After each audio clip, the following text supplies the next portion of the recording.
Hi, I'm Hugh. Welcome to my YouTube channel on Namibian photojournalism studies. As before, I'm being very brave trying new technology in this difficult time. And other than the slides I'll be showing, I'll be doing this in one take, so bear with me. Today we're going to talk about journalism ethics, especially photojournalism ethics.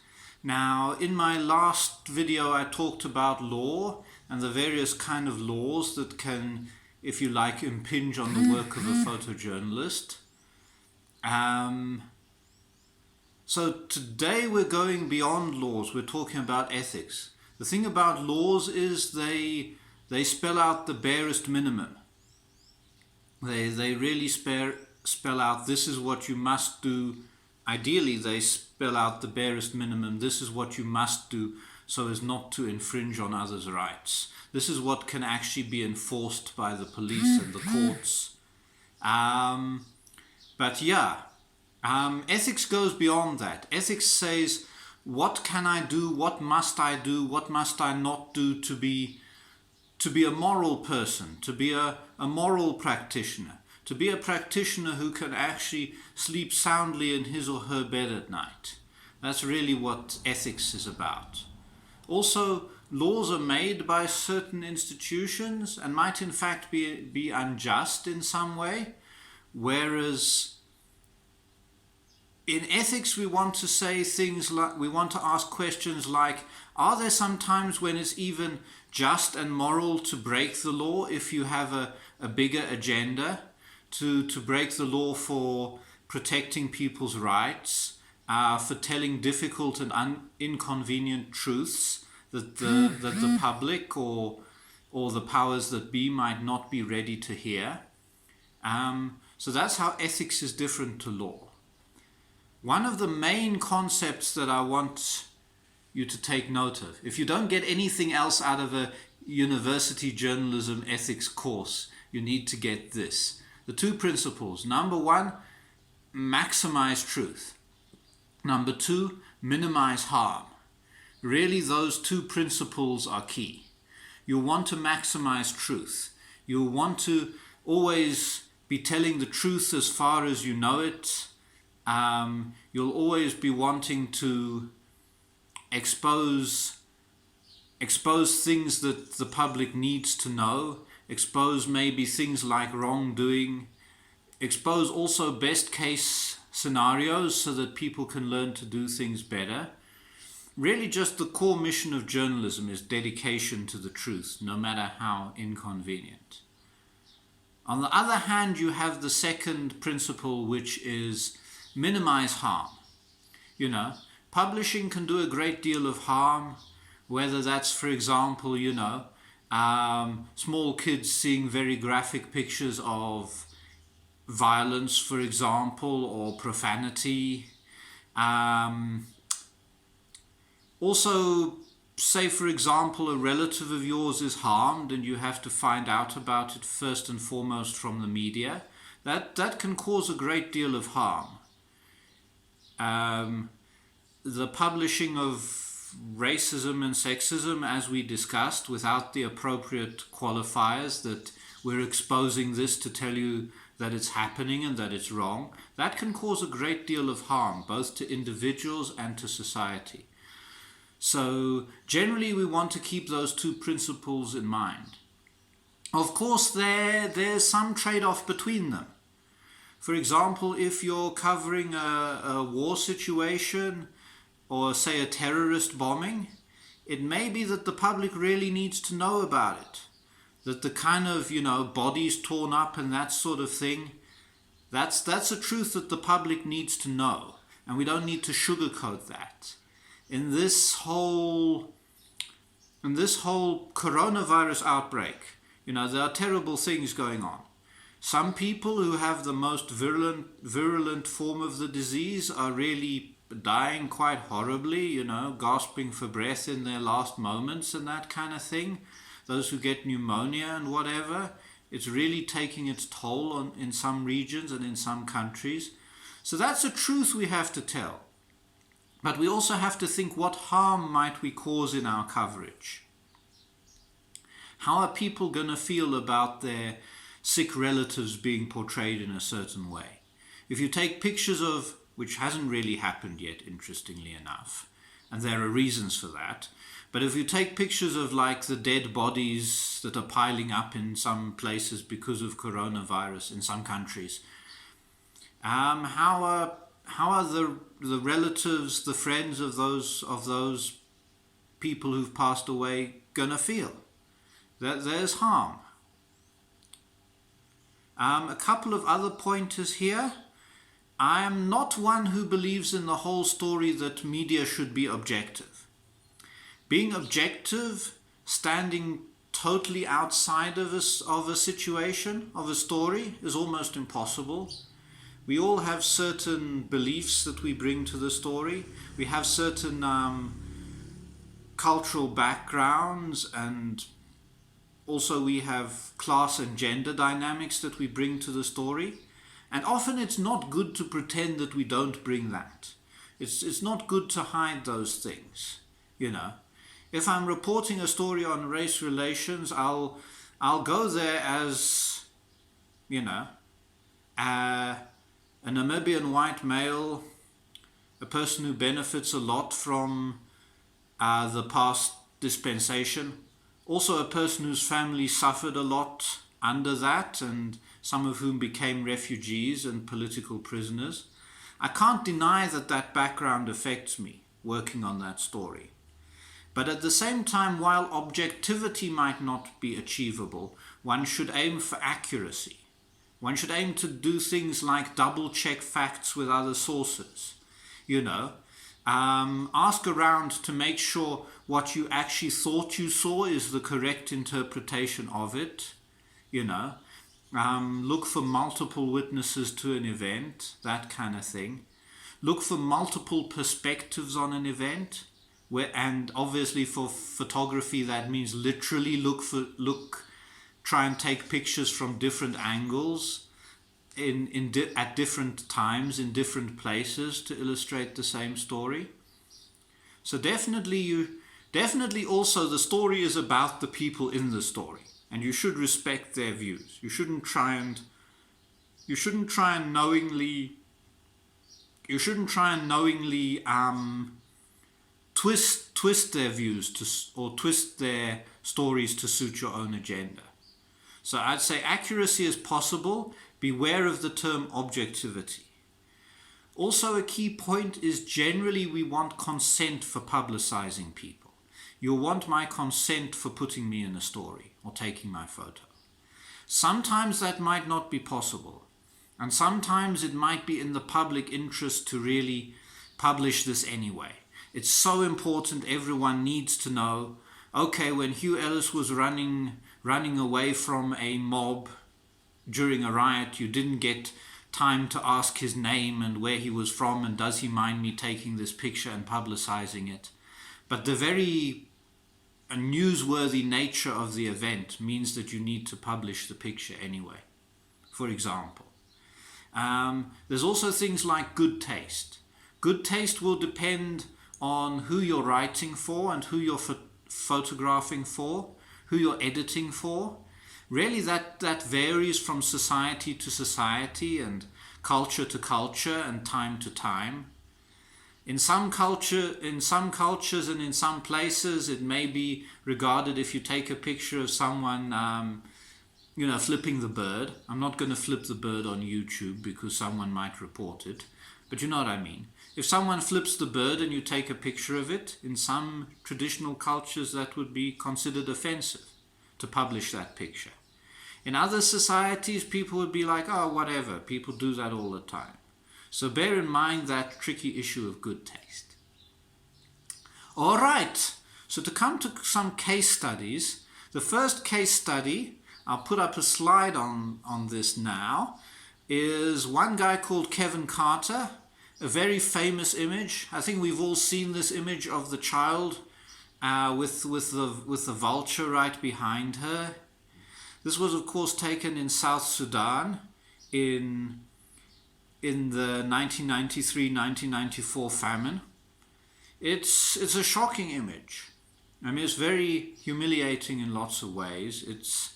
It's really an image that brings home the reality of what hunger is, which is why it was published all over the world, literally in every continent, in all major newspapers, why it won a Pulitzer Prize. It also might have something to do with why Kevin Carter committed suicide shortly afterwards at the tender age of 33. Maybe not the only reason.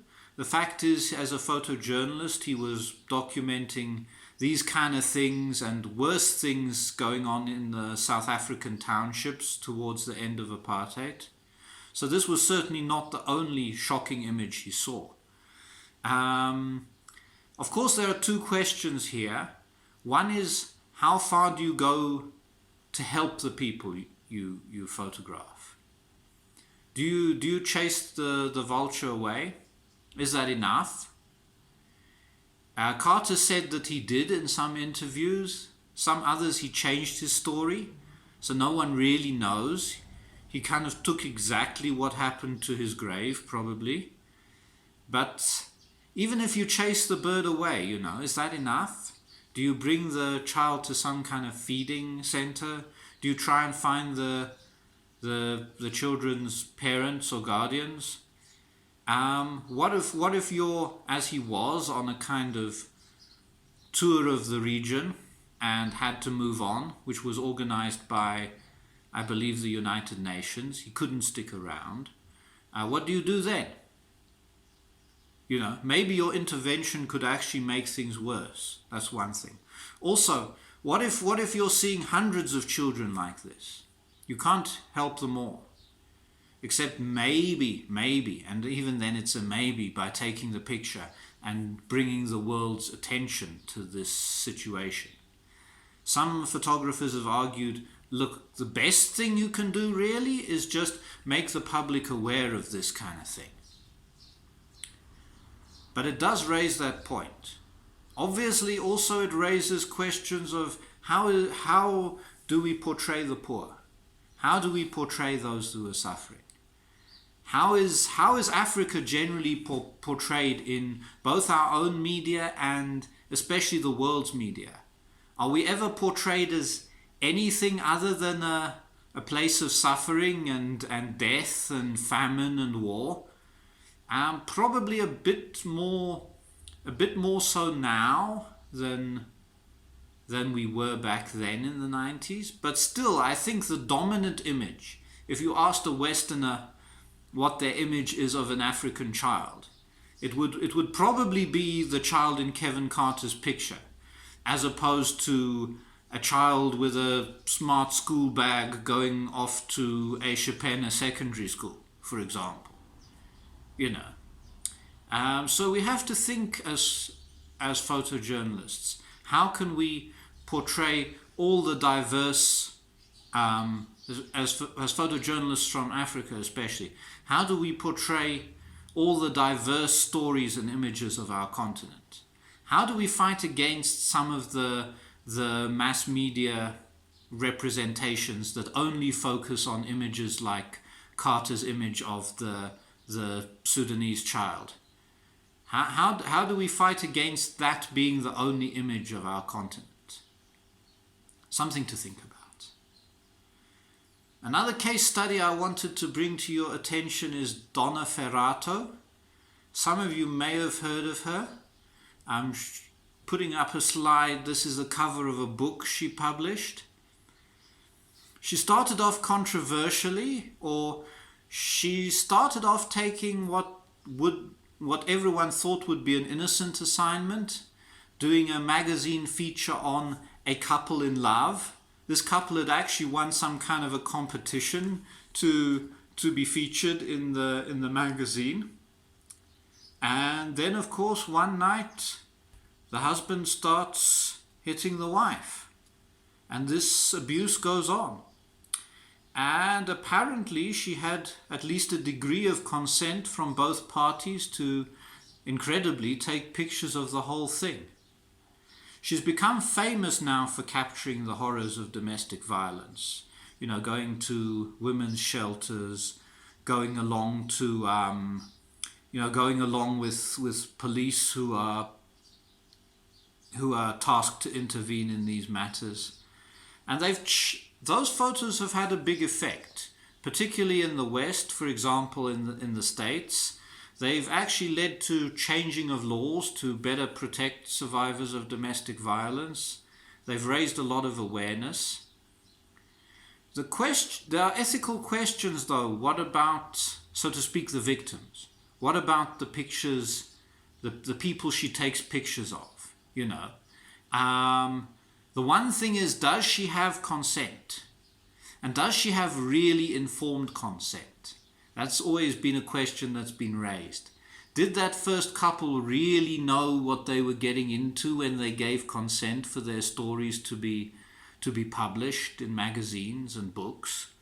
Aren't you, even if a woman says yes and maybe signs a certain form or something for you, aren't you maybe showing her in a kind of humiliating way? How's she going to feel about that 10 years from now? So it's really a classic situation of how far are you minimizing harm versus how far are you maximizing truth. The other thing is, what if she just ignored it? What then? Wouldn't she perhaps be deserting her role as a journalist in pursuit of truth, and especially newsworthy truth and truth that matters to the general public, that is often ignored by the general public? So not an easy situation. Anyone who has done any photography relating to rape and domestic violence will know how deep these issues run, kind of how big the stigma is to be, say, a rape victim or battered woman or, child abuse victim or something. So a lot of people will just say straight up, no, don't take pictures of me. A lot of people will do that. So you have to be careful. How far would I cajole that person to maybe, this story is important, let me tell it? How far would that really be invasive? Would the invasion be worth it for the public good? These are questions you'd have to think through very carefully before tackling a project like this. I have some old South African case studies. These were already being used in case studies when I was doing my first degree, actually, but they're good ones. The one is Rashad Stuckey. He was a suspected gang leader, in all probability a gang leader, on the Cape Flats, the poorer areas of Cape Town, the Cape Town ghettos, if you will. And in 1995, he was beaten and burned to death by community members, by if you want to call it that, a vigilante group, a group that said, the police are not enforcing these laws, we are going to, as the community, get rid of these guys. And they marched to his house and they burnt him to death. There's a picture a very graphic picture, as you can see, that was published in the Cape Times. Then, as now, one of the biggest newspapers published in Cape Town. You can find it everywhere on street corners. Literally a guy staggering around as the flames consume him. Now, obviously, these community members were armed and that. I'm not suggesting the photojournalist should have intervened. That would have been a death sentence. But do you publish that picture? Okay, the guy's probably a criminal, but he's still someone with family, somebody's brother, somebody's son. Okay, but also you can't sugarcoat the reality that is drug dealing and gang violence and that sort of thing. A good question to think about is where you publish it. Do you publish it on the front page in full color? What then about the kids, 5-year-olds who are just walking by on the street who see it? Or do you publish it on an inside page? Is that censorship to a degree? Some questions to ask yourself. The other case study is the lowering of the dove. This was not Guy. This was rather D. Berger, not my former professor Guy Berger. This was D. Berger, the South African newspaper. This is a picture of Nelson Mandela releasing a dove from a balcony. The photographer took two pictures, as you can see, and the dove is still in his hands. The other one, the dove is way up. And of course it was photoshopped, so it looks like the dove is just leaving his hands. The ideal picture that the photographer probably wished he had got. Now these days, this was in the mid-90s. These days, that kind of thing is almost done all the time. Almost automatically. Just Photoshop it a bit so it looks cooler. But then it caused a huge outcry. People were saying, well, if you manipulate such a historic event as this, how do we know what else you might not be manipulating? It became very controversial, and it still is. There are still cases where it happens. Imagine you're taking pictures of a bombing of a city during wartime. And you think, well, I can just darken this a bit, just add something that looks a bit like a little more smoke, just to make things more dramatic. Before long, people will ask, well, maybe you made up the whole image. It's possible on Photoshop, Maybe there was just a tiny bit of damage and you're way exaggerating it. Are you still maximizing truth? For this reason, a lot of newspapers and magazines have policies as to how far they will manipulate hard news images. No one will mind for a fashion shoot that's maybe all set up anyway. But for hard news, for things that are, front page news, things that are of immediate public relevance, things that have in no way been set up, how far do you manipulate that? Often people will say, you only can deal with color and contrast and cropping. That's all you can do. Even then, though, cropping can still have certain effects. It can still change the meaning of a certain picture. So when it's hard news and when it's controversial stuff, think very carefully about manipulation.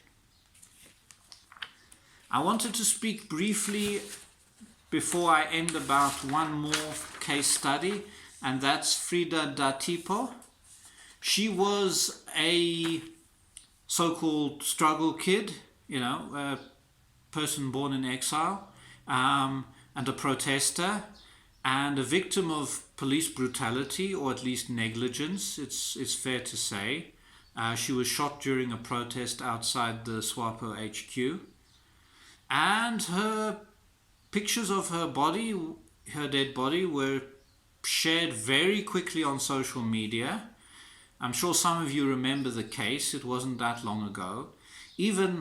And at least some of her relatives found out through the social media and through some media houses sharing her picture.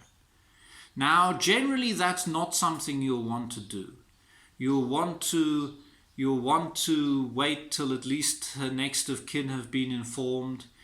If there is a need to show the body, just so you say this has happened, so you avoid things like a police cover-up, then maybe you'll try and cover her face, like cover her eyes like this or something like that, using Photoshop. At least for me, this speaks to perhaps the power and also the danger of social media, that everyone is sharing this thing. Everyone wants to be there first. If you don't share it, Joe the citizen journalist will on his blog. It will be shared. It will be all over Twitter by the time you get there. So it's very easy for journalists to get sucked into that and think, I have to share it. This is so newsworthy. I have to share it now. I have to share it before others do. And that has its costs. So think through what you share and also how quickly you share it. There is a Namibian Media Code of Ethics which is worth looking at. If you Google Namibian Media Code of Ethics or Namibia Media Ombudsman Code of Ethics and Conduct, you will find it, and it talks about many of these issues. So I'll leave you to read that on your own, but for example, it talks about the balance between the public's right to know and the requirement for photojournalists to show empathy, to show humane concern. It says that, for example, captions and headlines should represent photos accurately. You shouldn't try and lie about what's going on in the photo or distort what's going on in the photo. There are limitations on intruding on people's privacy and people's homes and on personal grief and distress. For example, if you're taking pictures at a funeral, you'll want to think about how far you're intruding on people's private grief, even if you've been invited. Protection of children where possible, so it enforces that if one's taking pictures of children, one should get a parent or guardian's consent. It does say that if necessary, if there are what they call overriding considerations of the public interest, of the public good, if the public would actually be harmed if they do not know that this is going on, then you may, in a few select cases, go beyond some of these rules. Actually, there may be times when you do have to invade a person's privacy just for the greater public good. But the idea is that these are very limited times. This should not be something that you're doing on the regular. The Namibian Media Code of Conduct also says that each media house that publishes on the internet should have a user-generated content policy that says that if a user, for example, publishes this comment in the comments section or sends in a video looking like this, or posts on a discussion board, or retweets our content with a certain comment, how do we handle that? What are we prepared to, if we invite comments to be posted on our site, what do we remove, for example, because it's too offensive?